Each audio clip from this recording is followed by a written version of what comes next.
والسلام على سيد الأنبياء والمرسلين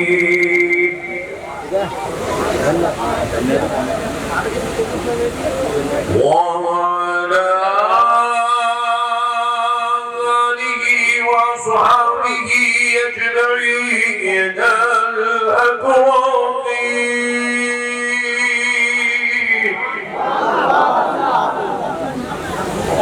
أشهد أن لا إله إلا الله وحده لا شريك له وأشهد أن سيدنا ونبينا ومولانا محمدا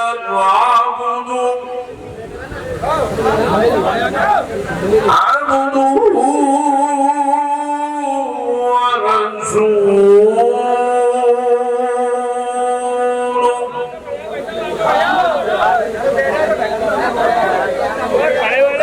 أما بعد فأعوذ بالله من الشيطان الرجيم. بسم الله الرحمن الرحيم.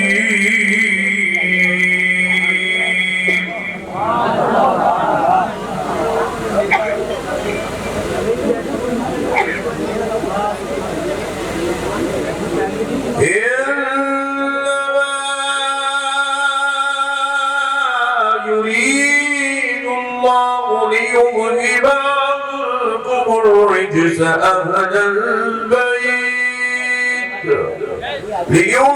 عنكم الرجس أهل البيت ويطهركم تطهيرا.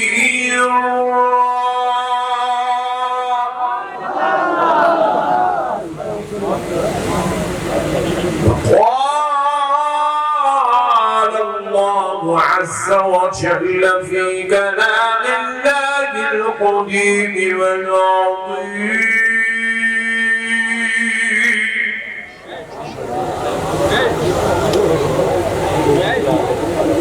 ولا تقولوا لمن يقتل في سبيل الله أموات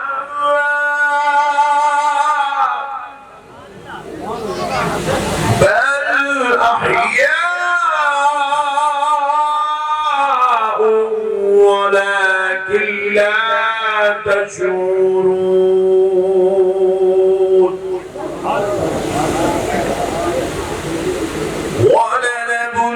ولنبلونكم بشيء من الخوف والجوع ونقص من الأموال والأنفس والثمرات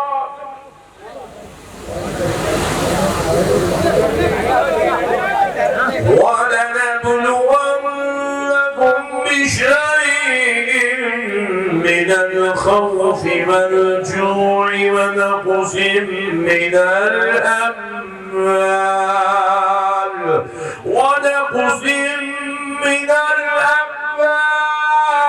والأنفس والثمرات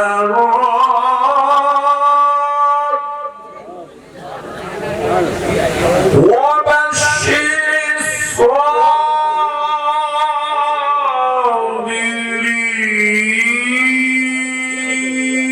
الصابرين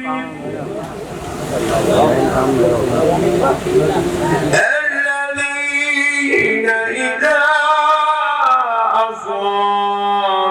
أصابتهم مصيبة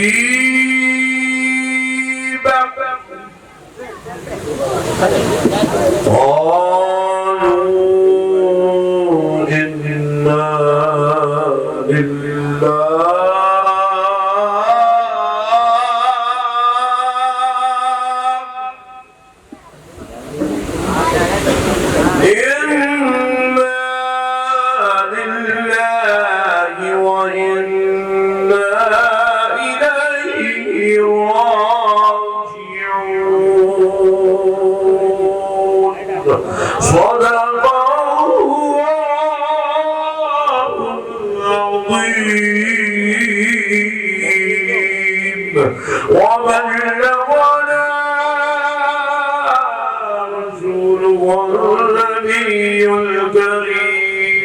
ونحن على ذلك لمن الشاهدين والشاكرين والحمد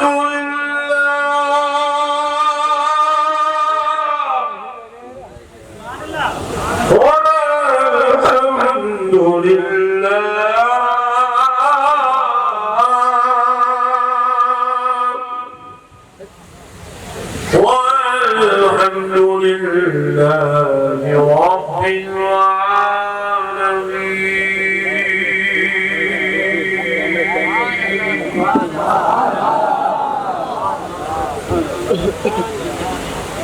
محترم سامعین اکرام، على آل سيدنا محمد وآله وسلم، صلاة وسلام عليك يا رسول الله، صلاة وسلام عليك يا حبيب الله، صلى الله تعالى عليك وآلك وأصحابك وسلم. پیارے دوستو، سننے اور سمجھنے کا موقع ملے گا. بہت بڑا مجموعہ ہے اور بالکل آپ اتنے قریب ہو کر بیٹھے ہیں کہ گرمی کی شدت بھی ہے اور آپ سنبھل بھی نہیں پا رہے ہیں. تو میں چاہتا ہوں کہ بالکل بغیر کسی تبلیغ کے گفتگو کا آغاز کروں تاکہ آپ تھوڑے سے وقت میں زیادہ سے زیادہ باتیں اہل بیت کی شان و عظمت پر معلوم کر سکیں. پیارے دوستو، دیکھیے نبی مکرم صلی اللہ علیہ وآلہ وسلم نے ارشاد فرمایا الحسین منی وانا من الحسین. حسین مجھ سے ہے اور میں حسین سے. حسین مجھ سے ہے اور میں حسین سے. یہ نقطے کو سمجھنے کی ضرورت ہے. تھوڑا آواز بڑھائیں ذرا پلیز. میری طرف کا آواز بڑھا. ذرا یہ غور طلب نقطہ ہے. دیکھو حضور سے حسین ہیں، یہ بات تو سمجھ میں آ رہی کہ حضور کی آل پاک ہے. سارے نبیوں کا خاندان ان کے بیٹوں سے چلا اور نبی پاک کا خاندان ان کی بیٹی سے چلا. تو حضور کی آل ہے، حضور کی نسل ہے. اس سے تو یہ بات سمجھ میں آتی ہے کہ حسین مجھ سے ہے.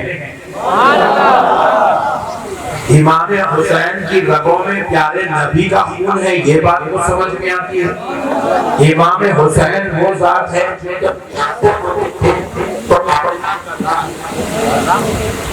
میں آواز بڑھا بولا بند کرو نہیں بولا.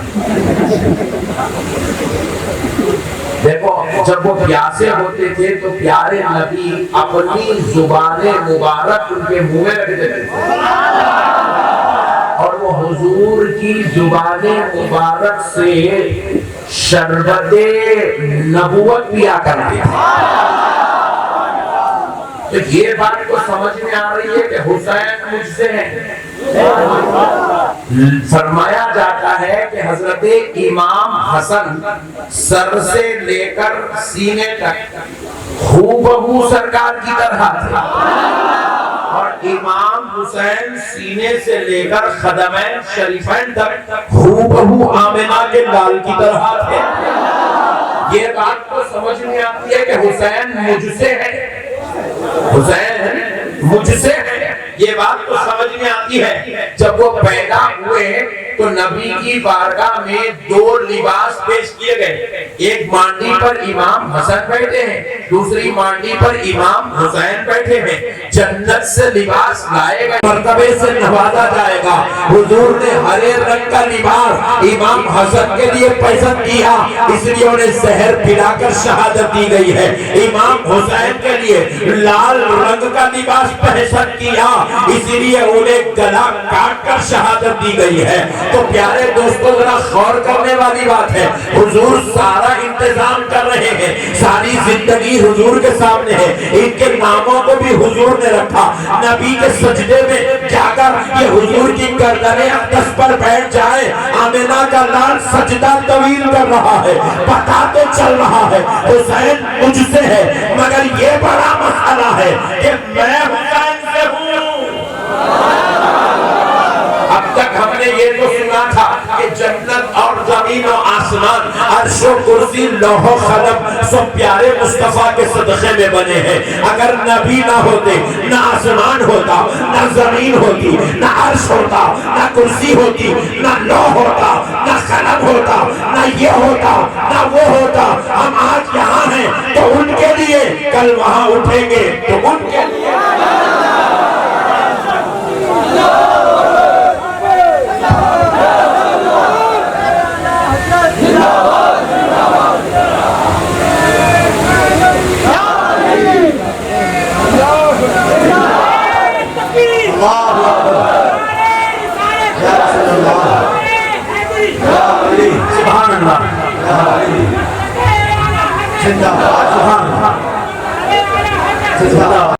بہن پہ خوش ہو رہے ہیں کہ بھائی میرے علاقے میں بیٹھ کے میرے نبی کی آل کا ذکر ہو رہا ہے۔ ان کو بھی نہیں معلوم کہوں گا اتنے دنوں کے بعد یہاں ایسا ہونے والا ہے، مگر آج ان کی روح خوش ہو رہی ہے۔ پیارے دوستوں، مسئلے کی سمجھ، نبی نے کہا کہ حسین مجھ سے ہیں، یہ بات کو سمجھ میں آئی، لیکن حضور حسین سے ہیں، یہ بڑا سمجھنے کا نقطہ ہے۔ اور یہ سمجھ گئے نا، زندگی میں کبھی وہابی نہیں بنتے، اور خارجی بھی نہیں بنتے، خارجی بھی نہیں بنتے، یہ سمجھ گئے تو عاشق حسین بنتے، یہ سمجھ گئے تو عاشق اہل بیت بنتے ہیں۔ اور نبی کا قول کسی مولوی کا کلام نہیں ہے، کسی مفتی کا فتویٰ نہیں ہے، آمنہ کے لال کی حدیث ہے، اور یہ حدیث وہ نہیں ہے کہ جس کو گلہ پچھاڑ کے پھینک دے، یہ صحیح حدیث ہے۔ پیارے مصطفیٰ فرماتے ہیں الحسن الحسین منی وانا من الحسین۔ اب ہم حسین منی پہ بات کر چکے، وانا من الحسین، میں حسین سے ہوں، اس موضوع پر بات کریں گے۔ سنو دوستو، حسین سے میں ہوں کیا مطلب ہے؟ دیکھو، اس کو سمجھنے کے لیے 5 منٹ لگیں گے، ذرا ساتھ ساتھ چلیں گے تو مسئلہ ایسا سمجھ میں آئے گا، زندگی پر حسین کے دیوانے بن کے زندگی گزارو۔ آخری نبی ہے، ہمارے نبی سے پہلے کوئی اور نبی آ چکے ہیں، کوئی اور رسول بھی آ چکے ہیں۔ جتنے رسول آئے وہ ہر رسول جو ہے کتاب لے کر آئے۔ حضرت موسیٰ پہلے آئے، کتاب لے کر آئے۔ حضرت داؤد پہلے آئے، کتاب لے کر آئے۔ حضرت عیسیٰ پہلے آئے، کتاب لے کر آئے۔ صبح آئے، کتاب لے آئے، شریعت لے آئے، قانون لے آئے، اصول لے آئے، اخلاق لے آئے، تہذیب لے آئے، دین لے آئے، تدبر لے آئے۔ مگر ہوا کیا؟ حضرت آدم سے لے کے حضرت عیسیٰ تک جتنے رسول آئے سب کتاب لے آئے، سب کو کتاب دی گئی، شریعت دی گئی، امت دی گئی، قانون دیا گیا، نماز دی گئی، تقویٰ دیا گیا، عبادت دی گئی، پرہیزگاری دی گئی، سب کچھ دیا گیا۔ مگر جیسے ہی رسول دنیا سے پردہ فرمائے، نبی دنیا سے پردہ کر گئے، رسول و نبی کے دنیا سے رخصت ہوتے ہی ان کی امتوں نے ان کی لائی ہوئی کتاب کو بدل دیا، لائے ہوئے دین کو بدل دیا، لائے ہوئے قانون کو بدل دیا، لائے ہوئے اسلام کو بدل دیا، لایا ہوا کلمہ بدل دیا، لائی ہوئی تہذیب بدل دی، لائی ہوئی شریعت بدل دی، لایا ہوا تقویٰ بدل دیا، لائے ہوئے اصول بدل دیے، لایا ہوا سارا معاملہ بدل دیا۔ نبی چاہتے نبی کے ساتھ دین ختم ہو جاتا، نبی چاہتے خود کی تلاوت ختم ہو جاتی، نبی چاہتے اسلام ختم ہو جاتا، نبی چاہتے دین ختم ہو جاتا، نبی چاہتے سب کچھ ختم ہو جاتا، سے نئے پیغمبر کو بھیجا جاتا، پھر سے رسول بھیجا جاتا، پھر سے نبی بھیجا جاتا، مگر اب ذرا غور کرو یہ سلسلہ حضرت آدم کا عیسیٰ یہی چلتا رہا، یہی چلتا رہا، یہی چلتا رہا، مگر پیارے مصطفیٰ تشریف لائے، 1400 سال ہو گئے، کتنے؟ 1450 سال ہو گئے، نہ دین بدل رہا ہے، نہ قرآن بدل رہا ہے، نہ اسلام بدل رہا ہے، نہ تہذیب بدل رہی ہے، نہ اخلاق بدل رہے ہیں، نہ کلمہ بدل رہا ہے، نہ سنت بدل رہی ہے، نہ نماز بدل رہی ہے، نہ رمضان بدل رہا ہے، نہ حج بدل رہا ہے، نہ طواف بدل رہا ہے، نہ تلاوت بدل رہی ہے، نہ عاشقوں کا مچلنا۔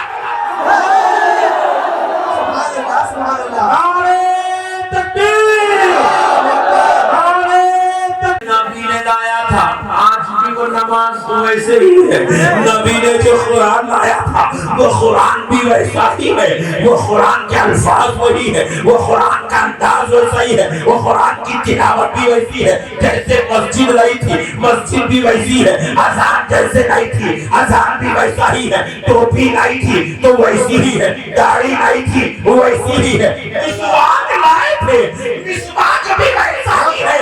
ارے آج تو یہ ہے میری ماں بہنوں کے چہروں پر وہی پردہ ہے جو عائشہ و فاطمہ بتا کوئی چیز نہیں بدلی۔ Point to be noted. Point to be noted. کوئی چیز نہیں بدلی، ہر نبی کے بعد دین بدل جاتا، توریت بدل گئی، زبور بدل گئی، انجیل بدل گئے، صحیفہ سلیمان بدل گئے، صحیفہ ابراہیم بدل گئے، مگر قرآن کا ایک حرف نہیں بدلا، ایک حرکت نہیں بدلی، ایک سکون نہیں بدلا، نام نہیں بدلا، سورے کی کیفیت نہیں بدلی۔ بات کیا ہے؟ سنو آگرہ والو، ہر نبی آتا تو تھا، دین تو لاتا تھا، شریعت تو لاتا تھا، قانون تو لاتا تھا، مگر ان کے بعد اس کو بچانے والا کوئی حکومت نہیں لاتا تھا۔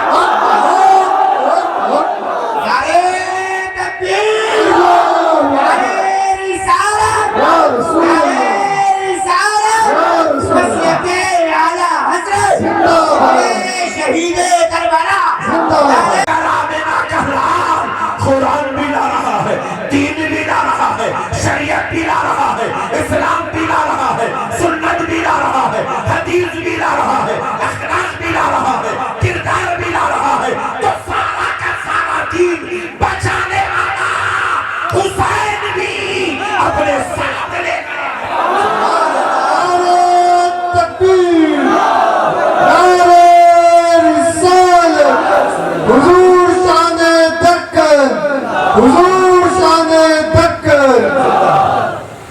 مسئلے کو سمجھو دوستو، مسئلے کو سمجھو دوستو، ہر نبی کے پاس سب کچھ تھا مگر دین بچانے والا نواسا نہیں۔ میرے مصطفیٰ کے پاس سب کچھ ہے اور سب کچھ بچانے والا حسین بھی ہے۔ بات ابھی مکمل نہیں، وَأَنَا مِنَ الْحُسَيْنِ، بات ابھی مکمل نہیں، سمجھو آگے، بڑی لطیفہ سنو، دیکھو نبی کے دین کو بدل دیتی، دین میں تحریفات تبدیلیاں لے آتی، اختلافات فتنے انتشارات ملاوٹ شروع ہو جاتی، لیکن اب نبی کا دور اليوم اکملت لکم دینکم، آج دین مکمل ہو گیا، تمام ہو گیا، قرآن میں آیت مبارکہ نازل ہو گئی، اس کے بعد حضور دنیا سے رخصت فرمائے، دور نبوت ختم ہوا، آخری پیغمبر دنیا سے رخصت ہو گئے، رسالت و نبوت کا دروازہ بند ہو گیا۔ ہر بار کیا ہوتا تھا؟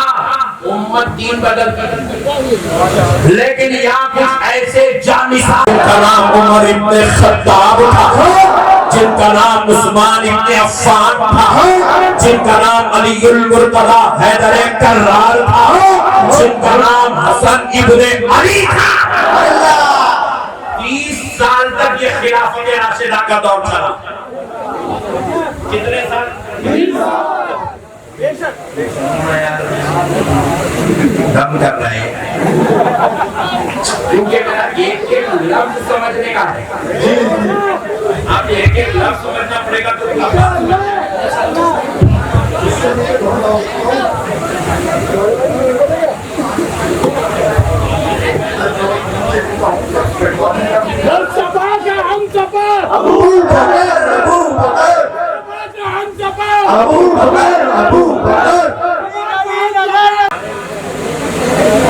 سال تک خلافت راشدہ چلی۔ پھر اس کے بعد حضرت امیر معاویہ رضی اللہ تعالیٰ عنہ کو صلح کے ذریعے دے دیا۔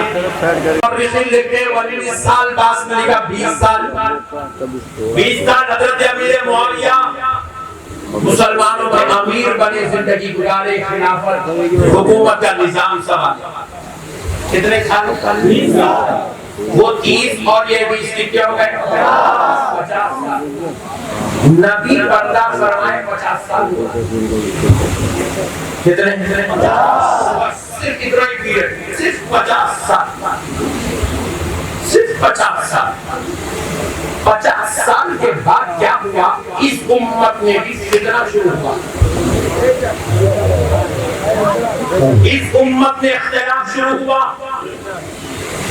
اب یہ جو اختلاف شروع ہوا یہ یہودیوں کی طرف سے نہیں، یہ عیسائیوں یا کافروں مجوسیوں مشرکیوں کی طرف سے نہیں، اب یہ اختلاف کلمہ پڑھنے والوں کی طرف سے شروع ہو رہا ہے۔ یزید نے دمشق میں بیٹھ کر اپنی سلطنت کا اعلان کر دیا۔ یزید نے کہا کہ میں اب مسلمانوں کا امیر ہوں، مسلمان میرے ماتحت رہیں گے، اب میں پوری اسلامی سلطنت کا بادشاہ ہوں۔ غازی والا اعلان کر دیا۔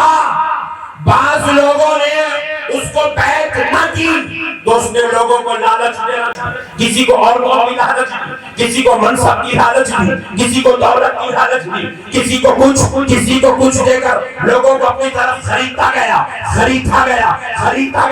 اب صرف مدینہ بچا تھا، باقی کے علاقوں پہ یزید اپنا سکہ جما چکا تھا۔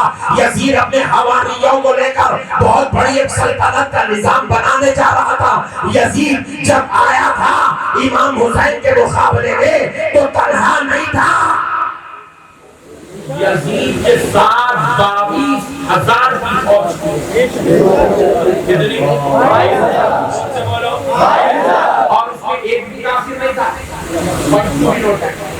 کلمہ پڑھنے والے، قرآن پڑھنے والے سارے۔ امت میں فتنہ شروع ہوا، جیسے ہر نبی کے بعد شروع ہوتا تھا، پیارے نبی کے بعد بھی اب شروع ہو گیا۔ اب یہ کوفہ سے، دمشق سے، ملک شام سے، ملک عراق سے یہ فتنے پھوٹنے لگے۔ یزید کا فتنہ پھوٹنے لگا۔ یہ فتنہ اتنا پھوٹا کہ یزید کے بارے میں حضرت امام حسین کو پتا چلا کہ یہ سلطنت قائم کر رہا ہے، یہ اب مسلمانوں کا امیر بننے جا رہا ہے۔ تو حضرت امام حسین مدینے کی دھرتی سے آپ نے علم بلند کیا، کہا کہ کچھ بھی ہو جائے نبی کا نواسا، علی کا بیٹا، فاطمہ الزہرا کا لال یزید کو اپنا امیر قبول نہیں کرے گا۔ کیوں نہیں کرے گا؟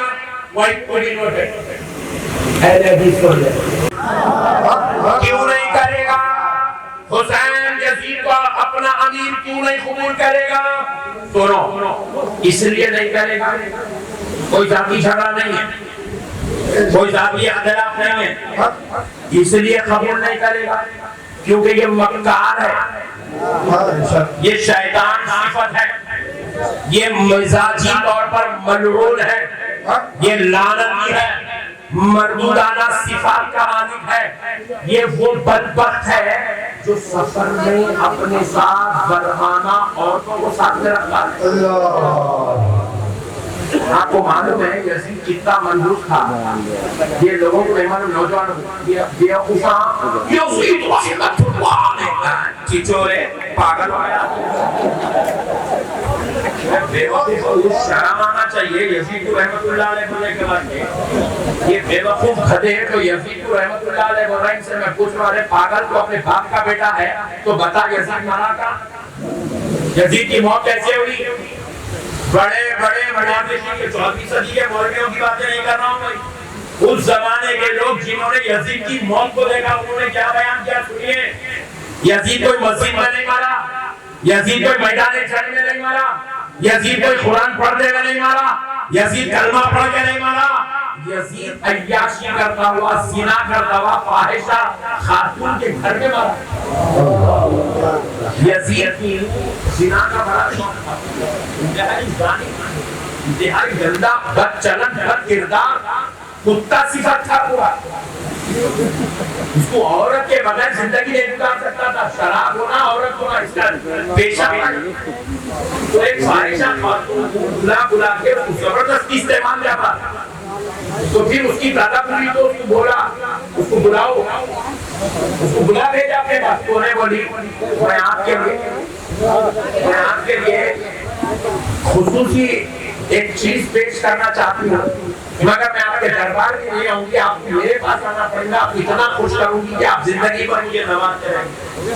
جھانسا دی، جھانسا دے کے بلائی، تو یہ کیا کہا جاتے جاتے فوج کا لشکر لے کے جاؤ، نہیں اتوں کے سامنے نہیں دے سکتے، اکیلے آؤ نہیں، پوری فوج کو روک دیا، بولا اکیلا چلے گیا، اکیلا گیا، اس کو کیا کری ریسیو کری جنگل کے اندر، ریسیو کر کے جنگل کے اندر اندر لکھ جا کے پہلے اس نے زنا کری، عیاشی کری اس کے ساتھ۔ جب وہ تھوڑا مست ہو گیا، مدہوش ہو گیا، گلے پہ چھری لگا کے گردن کاٹ کے جسم کے ٹکڑے ٹکڑے ٹکڑے ٹکڑے کے ملتے، زنا کر کے مرا، عیاشی کر کے مرا، فاحشہ کے ہاتھوں سے مرا، فاحشہ کے مقام پہ مرا۔ اس کے بعد کھود کے گارڈ بھی خبر کا پتہ تک نہیں چلا، بعد میں لوگوں اس کو پکڑ تو لے کے جا کے بتائی یہاں گاڑی اس کو اتنا بدترین شخص ہے یزید، اور یہ حولے ہے اس کے نام کا مدرسہ کھول رہا ہے، مدرسے یزید ابن معاویہ کا دلوں کا امت، یزید کے نام کا مدرسہ کھول رہے ہیں۔ اللہ کی لعنت ہے، دنیا میں اتنے بڑے بڑے امام پیدا ہوئے، اتنے بڑے بڑے صحابہ پیدا ہوئے، اتنے بڑے بڑے اہل بیت پیدا ہوئے، خاندان نبوت کے شاگرد پیدا ہوئے، ان کے ناموں کا مدرسہ نہیں، پاگلوں کا کیا چلوا کاٹا نہیں معلوم، مدرسہ یزید۔ اللہ کی لعنت ہے بدبختوں پہ۔ تو امت میں یہ جو فتنہ پیدا ہوا یزید کا، حضور سے پردہ فرمائے صرف 50 سال کے بعد، صرف 50 سال کے بعد یہ فتنہ پیدا ہوا۔ اب امت کوئی دہر گئے، کیونکہ معمولی فوج نہیں، 22,000 کا لشکر اس کی تائید میں کھڑا ہے، اور ایسی لالچ دیا بڑے بڑوں کے بچے اسلحے پہ مجبور ہو گئے۔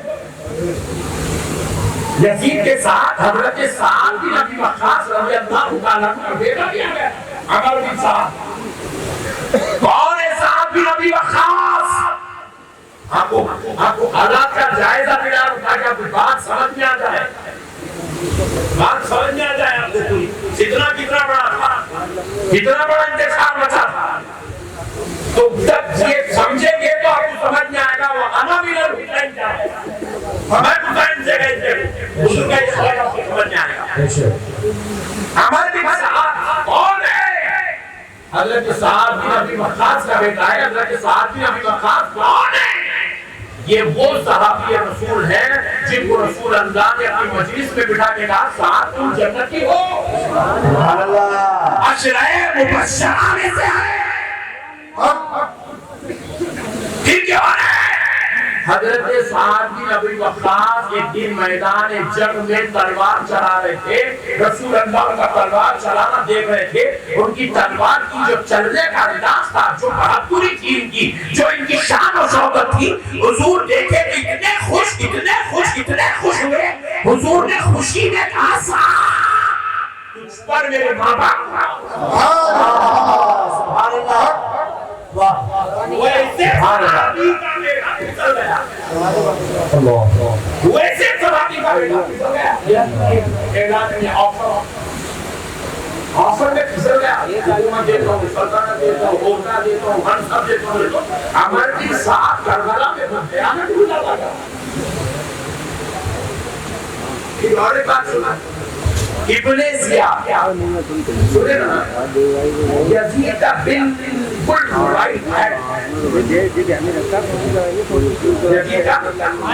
بالکل رائٹ کون ہے ابن زیاد کون ہے ارے بابو جب سنا یاد ہے ارے آپ صاحب وہ مکھن میں بھی کام کرتے ہیں یہاں بھی کام کر رہے ہیں ارے یار بیان سنا یاد تم کو وہ باتیں میں سنانے آیا ہوں جو اب تک تمہاری پوری جوانی میں نہیں سنے اب ابن زیاد سب کو معلوم ہے یزید کے ساتھ تھا امام حسین کے قتل کرنے میں سب سے بڑا رول اس کا تھا مگر کون ہے ذرا معلوم تو کرو ریلیشن کیا ہے جب حضرت سیدہ فاطمہ الزہرا کا انتقال ہوا تو مولائے کائنات علی المرتضی رضی اللہ تعالیٰ عنہ نے اور ایک نگاہ فرمایا وہ نگاہ ہوا تھا حضرت ام البنین سے کس سے زور سے بولو کس سے ام البنین سے یہ ام البنین کون ہے حضرت امام حسن اور حسین کی سوتیلی ماں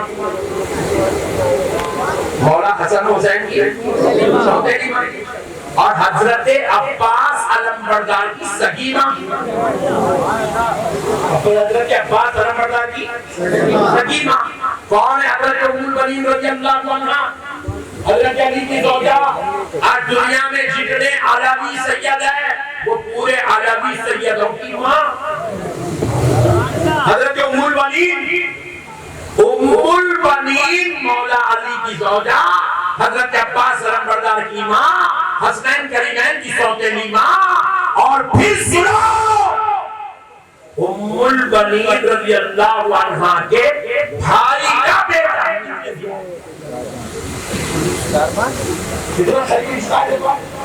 ام البنین رضی اللہ عنہ کے بھائی کا بیٹا یعنی کہ حضرت عباس علمبردار کا سگا میرا بھائی سگا میرا بھائی ابن زیاد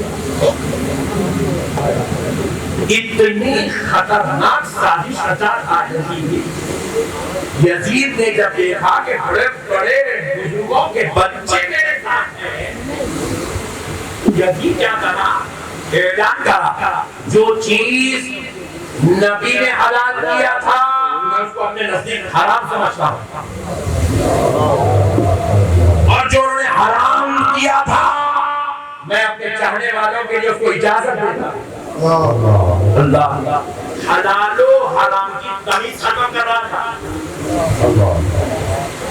شراب کو جائز سمجھ کے پیا تھا کعبۃ اللہ شریف پر چڑھے ہوئے خلافوں کو آگ لگا دیا تھا مدینہ منورہ میں مسجد نبوی شریف کے اندر گھوڑوں کو اونٹوں کو بن کے ان کی لید پھیلا دیا تھا